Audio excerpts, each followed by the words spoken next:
Hello, friends. This is Jesse Juarez, President of the Rotary Club of Seaside, California.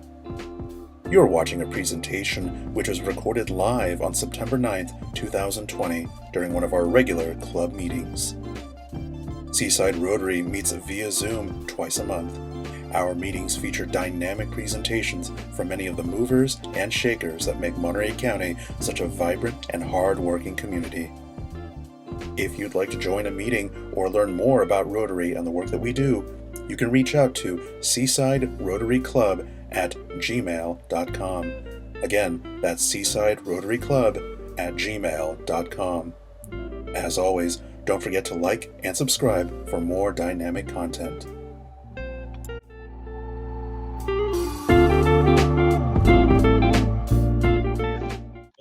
Welcome, Seaside Rotarians. I'm glad everybody could be here today, and I know there's a lot of enthusiasm and excitement for our guest speaker. I think the quote earlier from the letter that Andrew wrote or read, describing our guest speaker as a role model and friend really captures our speaker. Native to Carmel, local hero, and I would call her that. A great background in hospitality. And it's not just a passion in her career and in her profession, but it is in her community service. One of the things about Rotary is the beauty of sponsoring a member or even getting a new club started. And our speaker is actually a charter member of the Rotary Club of Monterey, Cannery Row. She served in numerous leadership capacities, ultimately as president, before working at the district level on membership before she became district governor. In her career, tremendous contributions to hospitality. My personal involvement with her has been through the Monterey County Convention and Visitors Bureau. She served as a director, and through the Monterey Peninsula Chamber of Commerce, where she served in a number of professional capacities, ultimately serving as our CEO during a time when there was incredible change and dynamism and challenges. That's kind of her specialty. At the county level, she has served, in various leadership capacities, and certainly as a resident of Seaside, she's also been known for her role on the Economic Development Commission. Truly an advocate and a passion for small businesses. Joy has been honored by the Monterey Peninsula Chamber for the prestigious Robert C. Littlefield Lifetime Achievement Award, which is quite something. And in 2017, Outstanding Woman of Monterey County through the Monterey County Commission on the Status of Women. So just very excited for her to, in her capacity as district governor, give us some inspiration as to Rotary, the difference we're making locally and around the globe. Please help me in welcoming none other than Miss Joy Anderson as our speaker today. Thank you, Steve. It's really my honor and privilege to be here today, and it just feels so good because I'm just amongst friends and neighbors, and you know that I reside in Seaside, so it's kind of my hometown club, although it's not my home club. I feel a very closeness to everybody here in this room, and it's always fun to be with friends. Typically in the Rotary year, we wait till the end of the year when we have our district conference. And it's a time when we recognize the successes of all the clubs, pass out awards, recognitions, and say thank you. But I don't want to wait till the end of the Rotary year. I wanted to start off kind of at the beginning of the year. And although it's already September, we started our year in July, it's still the beginning of the year. But I wanted to reach out to all of you to say thank you so much for everything that you do for this community and for communities across Monterey County and for communities inside our district and outside our district and globally. You guys have always stepped up. This is one of those clubs that has always been one of those small and mighty clubs. You don't ever turn away a challenge. You just try to make it happen. and you pull in people from outside of the club, which I think is really important. It's the only way we're going to be able to grow Rotary is to get community involvement. And I see it every day. I am so impressed with your food drives. I think it's been a lot of fun. I've been able to come over at least once. I'm going to try to make it this week. Although I have somebody from the Valley, from the Central California Passport Club, coming over to pick up shoes for their Heart and Soul project, which is happening over in Fresno.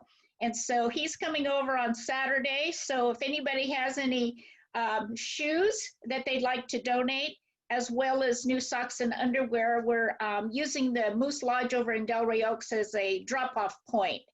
So if you get them there by Friday, I think that'll be great, because I'm not quite sure on Saturday morning about what time they're going to come over and pick up everything.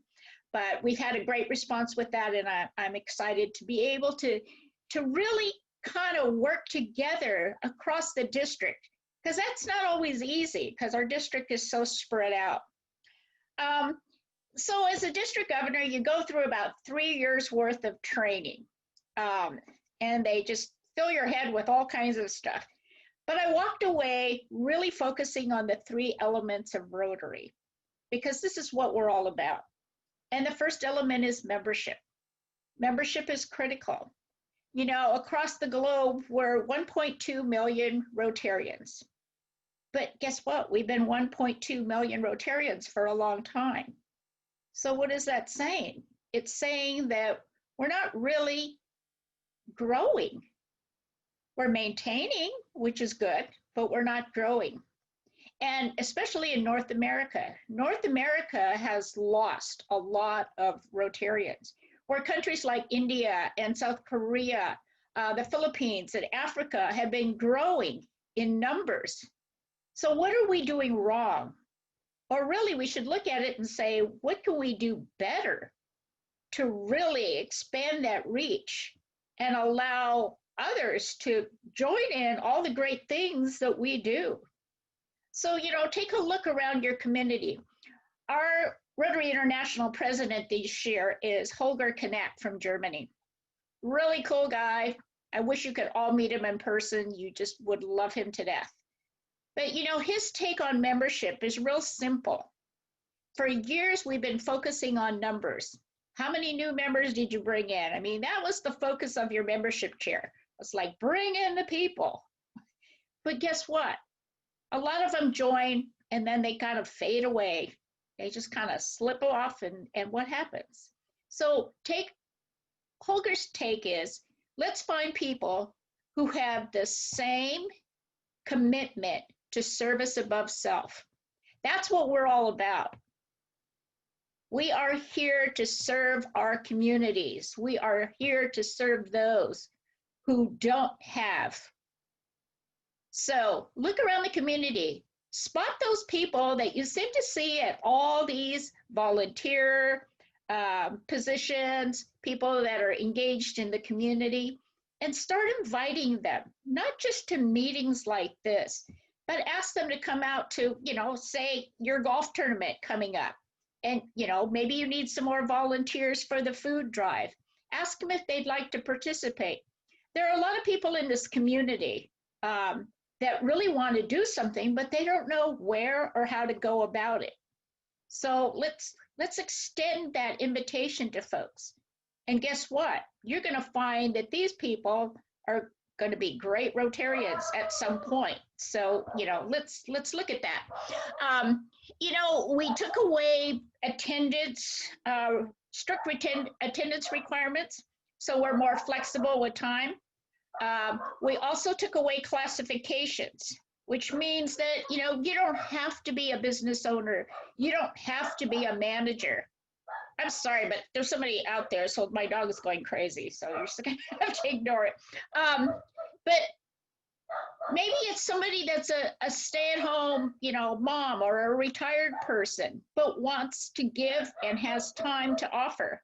So let's take a look and again, throw out a wider net of potential members for ourselves.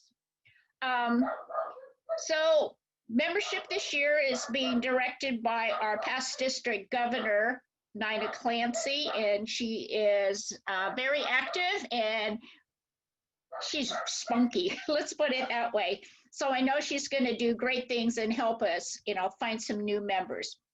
The other thing, the other element, the second element is the Rotary Foundation. And without the Rotary Foundation, we really couldn't, do a lot of the things that we do in our community and globally. The Rotary Foundation is what funds our grants. So the way the Rotary Foundation works is that anything that we contribute into the annual fund comes back to our district 3 years later at 50%.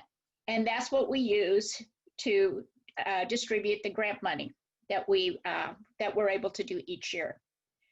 This year we did do something a little bit different. We made a commitment right out of the gate and took $25,000 out for the food banks when the pandemic first started, because we saw such a need. We put out that 10-day challenge, which we thought, okay, let's put out a 10-day challenge. It was about 6 of us talking about it. And we said, let's try to raise $100,000. Well, we put it out across the district. And within that 10 days, we actually raised over $500,000. So, that took a lot of effort and a lot of people stepping up. And that money went to food banks within the 4 counties that we serve. So Monterey, Fresno, Tulare, and Kings County. We took any amount that was contributed that was earmarked for food. So the money went to county food banks, local food banks, church pantries, whatever it was. As long as it was earmarked for food, we went into that total. And, we stopped tallying after that. And so I know, many of the clubs, including yours, continue to provide food and supplies to those people in need, because of the pandemic. And now, because of all the fires that we're experiencing, this has been a very trying year for us. But guess what? Rotary doesn't let down. We just keep on going, and we keep on serving and providing for those that are in need. So, the Rotary Foundation has made it actually very easy for anybody to contribute too. They've set up a program, well, they've had a program called Rotary Direct, where you can have money taken right out of your checking account or your credit card, but they've lowered the amount down to $10 a month, which to me is a cup of coffee and a muffin. So if we can at least give our $10 a month, that is what, $120 a year. And we only need $100 per Rotarian to become every Rotarian every year. But if you want to take it a step further, there's the $85 a month, which earns you a Paul Harris Society pin and recognition. So I know that we are all very generous, but every little bit helps with the Rotary Foundation.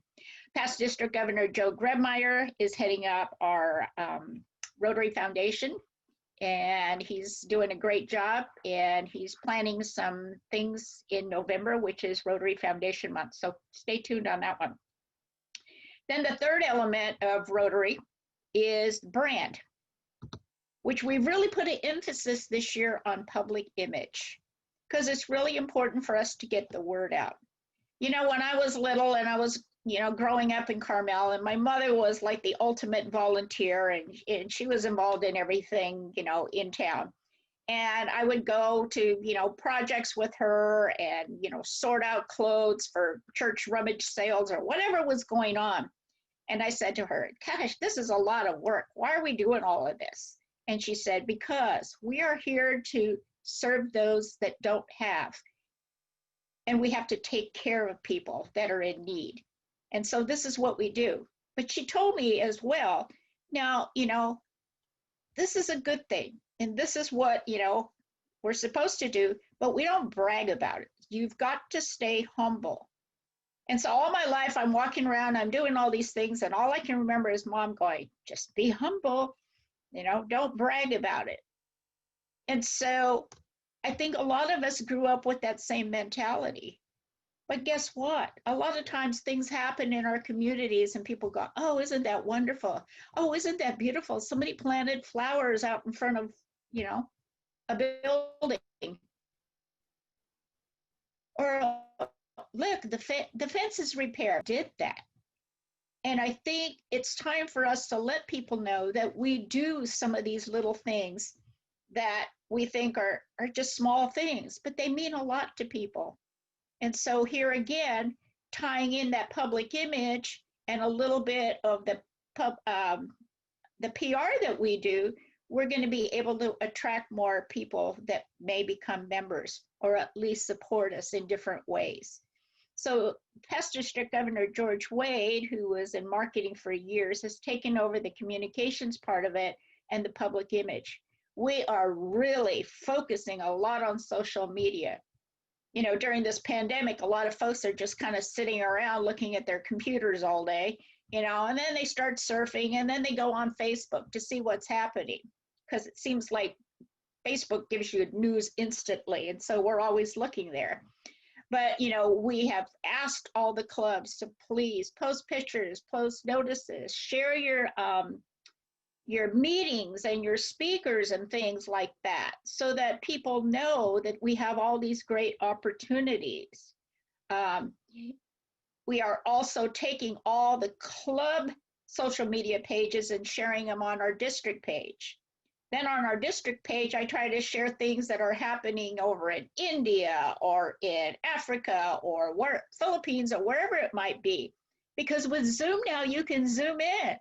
It's really a lot of fun. We have been chatting with people who we've done projects with, partners in other countries, getting updates from some of our exchange students that were here in the past, trying to figure out, you know, where they are now and what they're up to. So, you know, it's really opened opportunities. So when Holger Kanak announced the theme for this year back in January, who would have thought that Rotary opens opportunities and he's got those 3 doors as part of the logo, that it truly would be opening doors all over the world. So I was really, really excited about that. You know, we spend a lot of time too this year, I think, focusing on some education pieces because there's a lot about Rotary that a lot of us don't know about, including me. I learn something every single day. So, you know, whether you've been a Rotarian for 30 years or you've been a Rotarian for 3 months, you know, we are evolving and we are changing constantly. So, you know, in order for us to keep updated, you know, please go on to the Learning Center at rotary.org or My Rotary. You're going to find all kinds of updates on what's going on. One of the exciting pieces is coming up in November. Our zone, which is 26, is part of zones 26 and 27, which makes up the Big West territory, Big West zone. And it includes 30 districts all the way up to the Canadian border, just past the Canadian border, all the way south to the border of California, over into Arizona, Colorado, Wyoming, part of the Texas Panhandle. So it's pretty widespread. So Zone Institute happens every year, and it's typically in November. And it was slated for San Diego this year, the weekend of November 12th to 15th. Zone Institute used to be by invitation only, so only those that were invited were able to attend. A couple of years ago, they opened it up to anybody who wanted to attend, which I thought was wonderful, although there was a pretty hefty cost to attend. I think the registration fee back then was is $500, and then you had to pay for transportation and your hotel accommodations. So, you know, it was a little pricey. Well, this year it's gone virtual, which I'm really excited about because now anybody can attend for $49. And so, you know, there are some breakout sessions, there's some best practices that are going to be discussed. There's also some social events. And this is the time where our district governor nominee and elect, prior to the Institute weekend, start their official training. So on Saturday, November the 14th, there's always typically a gala where the district governor-elect gets presented to the zone, basically, and it's a huge presentation.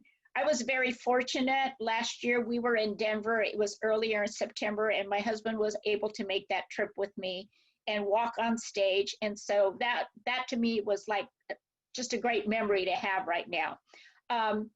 So Bruce is going to have to do his, Bruce Mackey, who is our governor-elect, will have to do his virtually. But I'm setting up a celebration for us in our district, again, virtually at 5 p.m. on that evening. So I'll send out invitations. I'm not quite sure logistically how I'm going to plan a party, but leave it to me. You know, I'll figure it out. So I'm excited about that as well. You know, my role as the district governor is really to support the clubs. I'm here as a resource for you. I'm very fortunate too. We have Kathleen Wall on the call today, and she's our assistant governor for Territory 2. And so she is my right hand, helping me along with anything that may come up that you might need some help with. So between the two of us, we'll figure it out. And if we don't know, we're going to ask. Right, Kathleen? Because there's always something that somebody will ask me and I'll go, oh, I have no clue. But, you know, I don't mind saying that because we all don't know everything. I just am so excited about being the district governor for this year. I obviously, like the rest of us, had no idea what this year was going to look like after March, you know, happened. We were very fortunate that this year our president-elects were actually able to meet in person in San Jose, and we had a great time. And, you know, the interaction between presidents and members is something that's just really missed. You know, so, you know, I know that there's some members that have a hard time getting on a Zoom call for whatever reason. Sometimes people just don't feel connected with it. Some people are just technically challenged and go, I just can't figure this out, or it doesn't work for me. But, you know, it's important to reach out to everybody. If you haven't seen somebody, you know, give them a call, send them a card, you know, drop off something on their porch, leave them some cookies or something. Just keep in touch with people. I know we are all just hungry to have a hug from somebody, you know, and, you know, we have to plug along. President-elect training this upcoming year in March is going to be virtual. Sadly to say, my plans for having a district conference over at the Embassy Suites in Seaside is not going to happen this year, and it's going to be virtual on May 1st. So mark your calendars for that, and, you know, hopefully we'll get some participation. We have, you know, hopefully by then we've really figured out how all the Zoom enhancements can work for us so that we can have a good time. World Polio Day is coming up October 24th. Start thinking about something that, you know, you may want to do. We just learned about a new program called the Polio Plus Society. And guess what? There's another Rotary pin for that. You know how we like our pins. Anyway, the challenge is going to be, and it's going to be rolled out hopefully within the week, because I'm waiting to get the graphics to be able to change the template a little bit. So as soon as that's out, we're going to roll it out, Joe Grebmeyer and I. So the challenge will be, if you contribute $100 before October 24th, okay, and it doesn't count if you've already done this, but if you donate $100 towards Polio Plus, you will become a Polio Plus Society member and get a new pen for that. So, you know, that's going to be our challenge. So start talking it up, start saving your money, because we'd love to be able to, wouldn't it be great to get like the whole district to become Polio Plus Society members? I think it would be awesome. We have made strides in polio, the eradication of polio. We are down to 2 countries. We were able in the last month to declare Africa wild polio virus free. You know, it takes 3 years for them not to have a case before we can say that the country is polio free. We're down to 2 countries, Afghanistan and Pakistan. Afghanistan having more cases than Pakistan. But as you guys know, that those 2 countries are very hard to, you know, get into to be able to vaccinate. But we're not giving up. We are going to stick with this until we can say that there are no cases of polio in the world. And the Gates Foundation has committed again to continue to match funds. So, you know, the neat thing about doing this polio plus challenge is that those monies will also be matched by the Gates Foundation. And during this time frame, I think it's a great thing. So again, October 24th for that. Let's see, what other dates are coming up? I don't know. I think that's a handful. I give you credit, Jesse and Andrew and guys that are working on this golf tournament, and I think you're working with Monterey Pacific. Is that correct still on the golf tournament? Yeah. Because this has probably been the biggest challenge that I have heard through from the district. We started something new this year, and we have what we call the President's Huddle once a month. And we get together with all the presidents in the district, club presidents in the district, and talk about, you know, our successes for the month and what's been happening. And then we talk about our challenges. And inevitably, every month comes up, you know, what do we do for fundraising? And this has been very difficult. You know, we have so many people to serve, and it's hard for us to raise the money to be able to do everything. You know, there's lots of opportunities for things like online auctions. I know earlier in the year, Fresno County Center did an online auction. They actually raised $110,000.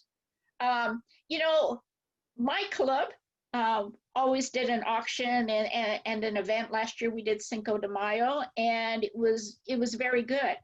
But you know, I'm on the fundraising committee for the club, and I said, you know, during this time frame, you know, our hospitality community is really hurting, and so I just didn't.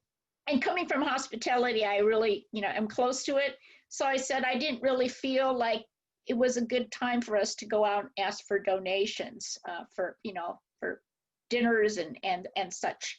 So, you know, what we turned around and did at our club is we just decided that instead of, you know, having to pay for our breakfasts every week, we would take that money that we normally would pay and we put it into our fundraising account. You know, and it's helped us. It's not as much money as we would hope, but I think people are really generous when they're able to give more, and we've been able to do that. I know that Carmel Valley Club reached out to all the clubs about donations for their evacuees and some of the folks that lost homes out in the fires out there. And so a lot of the clubs stepped up, and I don't know what the totals are, but I know a lot of the clubs that I was at were, you know, pledging anything from, you know, $250 to $1,000. We were just approved a grant last night. I couldn't believe how fast we sent it in last night. And this morning we got the okay from Rotary International to award the club a disaster relief grant in the amount of $25,000. So that was exciting as well. So that's going to be helpful. That's great. Yeah, it is. You know, unfortunately, we only get one disaster relief grant, you know, a year because we have so many disasters. Because this morning I got a note from North Fresno Rotary about, you know, the creek fires and the fires going on up there, which have, you know, destroyed so many homes and vacation homes and such. And that is at 0% containment. So they sent out a list of all the things that they were needing, and hopefully we can all, you know, jump on board and assist them in different ways that we can. So, you know, the need is great. The Rotarians always step up. We always make it happen. And again, my biggest thanks. Wish I could hug you all, but from the bottom of my heart, you know, Rotarians are really the best. Rotarians are family. And anywhere you go, you will always be part of the family. So thank you so much for your time. I think we have a little bit of time. If there's any questions of me, have at it. Perfect. Well, I see some questions in the chat box window down here. Let's see. Can everyone hear me okay? I think there might be a reverb on my microphone there. Let's see, the first question I have here, question, how are the other clubs functioning during COVID-19? What about Rotary International? Are there still international programs taking place? I think you spoke to that a little bit, including some of the conferences and meetings. Well, the conferences and meetings, yeah, a lot of them are virtual. We are actually, Camp Royal is a big thing. Well, let me back up a little bit. So our exchange program, youth exchange program, did not happen this year. And obviously, for the obvious reasons, the pandemic doesn't just affect us, it affects other countries. We actually had a student that was here from Venezuela who has not been able to go home. He's still here, and we had to change his visa a little bit, and we enrolled him in Hartnell. So he's going to be in, the fall semester at Hartnell, and we're just going to have to wait and see what happens there. So the exchange program is out for the year. We will have to wait and see how that pans out. Camp Royal was the other one that, folks were going, gosh, the kids, and how are we going to do this? We are going to put together a virtual program for Camp Royal, but we're not going to call it Camp Royal because it's not camp. It's going to be, youth leadership. So kind of the same program format. They're just really now trying to figure it out. We had our first call last week, so more information on that, because I know that, the clubs really love sending the students, and they come back with such passion, and they come back with those, leadership skills that are so necessary in today's world. So that's what's happening there. The clubs, a lot of them are doing Zoom. There are some clubs that are meeting in person. Depending on where they're located. Some of them are doing, outdoor things in a park, on a patio, or someone's backyard, whatever it might be, so that you can practice the social distancing. There are some that are doing hybrids, which I think are interesting as well. So maybe a group or 2 or 3 at one location. And that's where their meeting is. What was it? I think it was Avenal actually had a place where they met, and they had dinner, and then people could Zoom in that didn't want to be there. So it's, it's a judgment call. Some people still don't feel comfortable being around people, and that's okay. And that's why we want to make sure that we're not putting pressure on anybody if we do decide to do an in-person meeting. So, it's kind of at the club's discretion, whatever they think will work for them. My club is actually going to meet next week. We never had a kick-out party, and we're just dying to do it. So we're having it next week, and we're going to meet in person. So, again, just, open to anybody. But, yeah, you kind of have to be creative. Absolutely. Perfect. Well, the next question I have here in the chat box window is regarding the Heart and Soul Drive that you mentioned earlier. What kind of shoes are you looking for? Gently used, children, adults? Gently used, any shoes. There's a need for all, yeah, including sandals, flip-flops, anything. Yeah, whatever you've got, bring it down. Perfect. Yeah. All righty. And the next question I have in the chat box window, can you tell us a little bit more about what you do as a district governor? Really? No. a lot of Zoom calls. What's interesting too is with Zoom calls, everybody thinks that, oh, well, it's easy for her to come to all our meetings. It's like, no, I don't think so. It's it's being supportive of the clubs, and funneling the information that comes down from Rotary International so that everybody knows what's going on.